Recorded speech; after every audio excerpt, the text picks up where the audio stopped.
The key problem I have in Bitcoin is liquidity. That's what I show you in white. That is the Fed fund futures in 1 year, basically showing you when that kicks up, that means the Fed's going to start pivoting, the market starts pricing for it. Here's what's changed. The last 2 times we had pivots from the Fed, it was after Bitcoin swooned, after Bitcoin declined.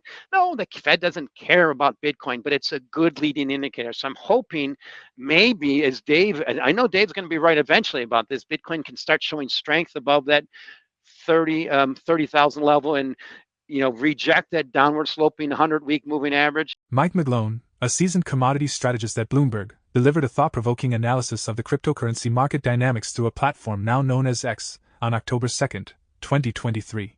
While Bitcoin briefly soared above the $28,000 mark on a particular Monday, Mcglone's astute observations suggest that the cryptocurrency sphere is currently wrestling with the ominous prospect of an impending recession. What is intriguing is the performance of cryptocurrencies during the third quarter of 2023, which could be viewed from 2 distinct angles: a temporary recovery blip, or a forewarning of a more profound economic downturn. Mcglone's inclination leans toward the latter, highlighting the fragility and uncertainty that currently engulfs the crypto landscape. This perspective is firmly rooted in the performance of diverse risk assets observed throughout the year. These assets initially showcased robust gains, but the current quarter has witnessed a noticeable downturn. Mcglone's insightful analysis aligns with the prevalent sentiment in the financial world, which suggests that the cryptocurrency market might be acting as a harbinger of broader economic trends. As such, Mcglone's perspective carries weight, inviting investors and enthusiasts to consider the potential implications of these developments on the cryptocurrency space and the global economy. Mike Mcglone's commentary, while sparking intrigue, underscores the need for a comprehensive examination of the evolving dynamics within the cryptocurrency market. Understanding how these digital assets respond to economic challenges and market fluctuations will undoubtedly be a pivotal consideration for investors and observers in the months ahead. Mcglone's perspective serves as a valuable catalyst for discussions and further exploration of this ever-evolving and increasingly influential realm. Please take a moment to like this video, subscribe to the channel, and don't forget to drop your comment and observations in the comment section below. Thanks and enjoy the video. Here's one thing I want to point out in a broader market in terms of, you take the Russell 2000 to its small caps, it's bouncing right on, almost tilting over down on the year, just about there. And if you overlay that with the Bloomberg crypto index, it's been way underperforming. The cryptos have been way underperforming just the stock market since the peak in 2017 and most recently. But now they're both kind of hovering at this level and it's both tilting lower. And that's the key thing I'm worried about. And this is what I'll end with, is my morning thing. I just want to show it a few charts. Is this came out from our economics team on Sunday. And it's completely counter to what most people were thinking 6 months ago. And this is our economics team has remained steadfast, as I have, that this recession is going to be a great reset. Now they're starting, everybody kind of gave up on it. They never did. Now they're starting to tilt over. Yes, it might be as bad as some people think, even though the Fed thinks it's going to be a soft landing. So to me, that's where I want to end with. And to me, that's where the macro is so important, is if the stock market drops to a normal recession, it'd be wonderful. So for Bitcoin not to follow, right now it's showing divergent strength. That's great. But if we get the normal 30-40% correction, risk assets go down and Bitcoin's one of the riskiest back. It's like, it doesn't show good chart. Let me the market tell you. And that's what I'm pointing out here, is if it can at least sustain, a day like today is great. What we've seen in the last few weeks is great. What we've seen in Q3 is not good, because Bitcoin was the first one to go down. Now look, stock market's rolling over and following it. Yeah, Bitcoin's bouncing a little bit. I get it. But absolutely, that's every day you look at this. So this is what I keep things showing here, is if Bitcoin can show divergent strength versus negative liquidity and the stock market going down, there you have Dave's thesis kicking in. It's going to kick in someday. But so far this year, let's remember what's happened. All risk assets went down last year. All risk assets have gone up this year. Bitcoin has started going down before the other ones have. Yes, it's bounced the last few days. That's the fact of what's happening. So absolutely, that's where we're going. But it's the key thing. I want to put some levels on this without just trying to be the doom and gloom guy. Let's take a talk about, and to me, not only this is not doom and gloom. This is from someone who spent his whole life on the phones with clients and running money. And this is a awesome opportunity for people who trade, who manage money, who are not just, I've been long for the last 10 years and I buy every dip. That's what's going to change. And that's why I'm going to show one more chart. I want to point out, this is the key thing, putting some numbers on it. I overlay here, it's again, my main liquidity thing, Fed fund futures a year from now. Can't emphasize that enough. When that keeps going down, that's price going down, it means they're not going to provide that liquidity. What's the number one rule in markets? Is liquidity. What's the key thing that's kept the stock market going up for the last 50 years? Every time it goes down, the Fed would ease. Here's a simple measure of what's happened since 2015. If you overlay the S&P 500 with copper, just take the S&P 500, divide by 1,000. It's the same price as the dollar price of copper. Copper is going to 3, in my view, and a normal global contraction. It's happening in China, it's happening in Europe, it's happening here, and we're still hiking rates. That means to me, simplistically, S&P 500 should go back to 3,000. Now, for people who've traded for the last 10 years, that's a big deal. For people who've traded for 20 or 30 years, that's normal correction in a recession we haven't seen kick in since 2008. It's just the way things work. But then you add into the human nature, which Dave and James have mentioned. That human nature is the thing that I find so intriguing in this market. Is people will not believe it, I think, until they have to sell at lower levels, until their brokers give up. And I think this will be one of those cases in history. The only time will be to go in to buy risk assets, with the exception of maybe Bitcoin or gold or treasury bonds are not risk assets, is when everybody gives up. And I didn't say if. It's just the way it's always happened in history after you have the biggest pump in liquidity ever. That's just in the early days of dumping. Let's remember this. M2 is still negative. The Bloomberg Galaxy Crypto Index has recently fallen short of expectations, raising concerns about the cryptocurrency market's performance. Mike Mcglone, an experienced analyst, suggests that this underperformance may signal a significant shift in the asset class's ability to thrive in a low-interest rate environment.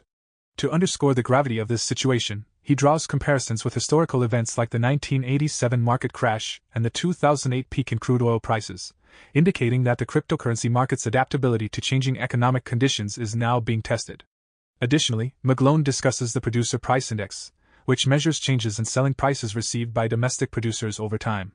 Unlike the Consumer Price Index, which reflects consumer prices, the PPI focuses on producer pricing, serving as a crucial economic indicator for gauging inflation trends and understanding shifts in production costs, supply chains, and demand. Fluctuations in PPI can be influenced by various factors, such as rising production costs or changes in demand, which can have broader implications for the economy.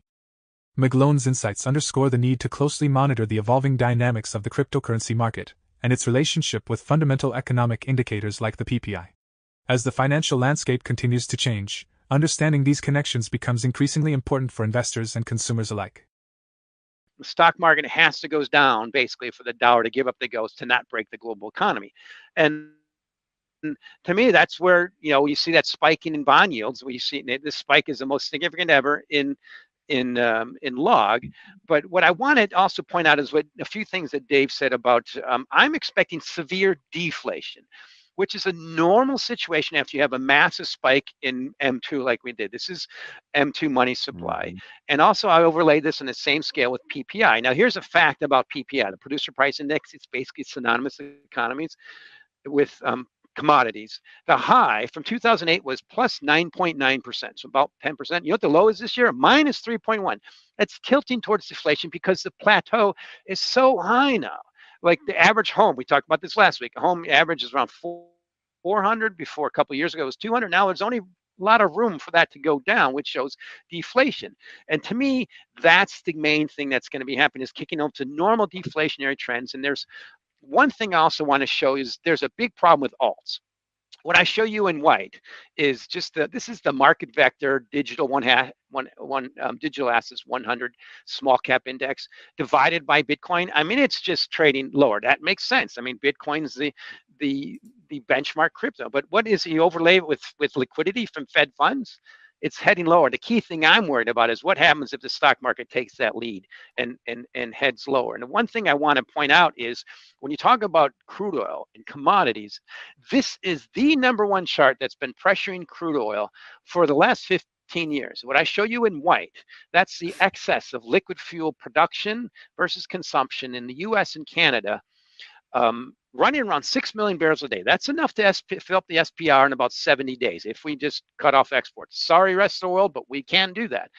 Right before this massive spike, in 2008, it was running a deficit of 11 million barrels a day. What is that about? That was during the Obama administration. It's just fracking and horizontal drilling, the ability to create more with less and use more. That's the significant thing. But to me, what I just put in this little chart too is Fed funds. Bottom line is the liquidity is just pointing very negative. So that's why I kind of push back on anybody who talks about, I think, yes, stagflation in the short term, tilting over to deflation. And what's going to be the best way to show that is if the stock market goes down, and we'll see those deflationary forces. If it doesn't, that's so much stagflation. And I'll end with this. This weekend, I was going to publish something that I think is going to be profound. Is, what will make all this stuff work out is the markets will make our leaders come to terms. The markets will make, okay, fine, we can't, this deficit is unsustainable. So the markets, if markets collapse, yeah, they'll do something about it if it's because of the stock market going down and deficits increasing. But that's the problem. It might mean markets might need to make our leaders be rational and do something about these unstoppable negative forces. Data from Cointelegraph Markets Pro and TradingView has provided insights into Bitcoin's recent price action, with the focus centered around the $27,500 mark. Bitcoin experienced a notable overnight dip after reaching 6-week highs near $28,600, descending to $27,335 before stabilizing. While there was concern that the October opening move might be a false breakout, market participants remained composed. The initial breakout did not immediately propel the price to $30,000, and this was perceived as a positive development. Trader Gel, a popular figure in the cryptocurrency community, offered insights on the conditions surrounding Bitcoin's price reversal on X, formerly known as Twitter. Additionally, another prominent trader, Skew, highlighted the selling pressure faced by spot traders, specifically around the $28,500 price point. Some traders attempted to drive the Bitcoin price higher, but they encountered resistance, leading to a sell-off. This demonstrates the market's sensitivity to price fluctuations and the careful approach taken by major players to avoid excessive risk. The bid depth and overall liquidity in the market play a crucial role in determining price movements. While there appears to be interest in buying Bitcoin at this point, the market remains somewhat unstable. Significant players are exercising caution and managing their trading strategies carefully. The cryptocurrency community is eagerly monitoring Bitcoin's next moves, and the outcome remains uncertain. The comments section provides a platform for enthusiasts and experts to share their thoughts on whether Bitcoin will rally or experience a decline. Your insights are welcomed and encouraged.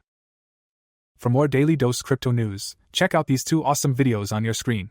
Click now and we will see you on the next video.